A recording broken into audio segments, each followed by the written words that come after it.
اپنا ایمان درست کرو، اپنے عقیدے ہے چھنڈے چھنڈائے عقیدے، چبلاں والے عقیدے چھوڑو۔ کدے اس نال چمٹ گیا، کدے اس نال چمٹ گیا، چمٹو تے اپنے مالک نال، جس غوث پاک جس دروازے تے چکیا ہے، جس دروازے تے کملی والا چکیا ہے، اور وہ اللہ جل جلالہ دا دروازہ ہے۔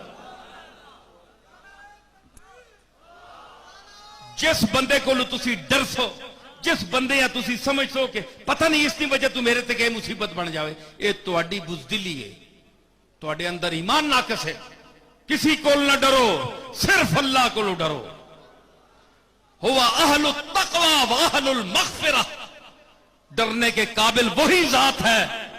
نہ ہمیں کسی رسول سے ڈرنے کا حکم ملا ہے کہ تم رسول اللہ سے ڈرو، اطاعت کرو، اطاعت کا حکم ملا ہے، ہم اطاعت کرتے ہیں، لیکن ڈرنے کا حکم نہیں دیا اللہ نے کہ رسول سے ڈرو، کسی رسول سے ڈرو۔ جب رسول سے نہیں ڈرنا تو پیر سے کیوں ڈرے؟ دے میری دلیل، سوال کا جواب دے کوئی۔ تو ڈرنا نہیں ہے، ہاں پیر سے یوں ڈریں۔ ہم پیر سے کیوں ڈرتے ہیں اور کیوں ڈرنا چاہیے؟ کہ پیر تقلید کر رہا ہے اسوہ حسنہ کی، رسول اللہ کے اسوہ حسنہ کی، قرآن و سنت کی تقلید کر رہا ہے۔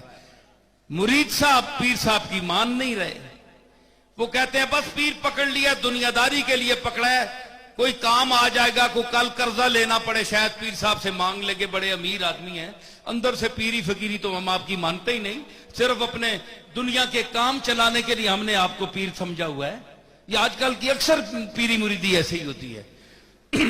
تو اس طرح کے پیر جو ہے نا مرید، وہ کہتے ہیں کہ ہمیں تو کوئی ضرورت نہیں ہے۔ پیر کہتا ہے کہ تم رسول اللہ کی تقلید نہیں کرتے، اللہ کو مانتے نہیں، جس وجہ سے میرے مرید بنے ہو، تو کم بخت جاؤ، میری نظر سے دور ہو جاؤ۔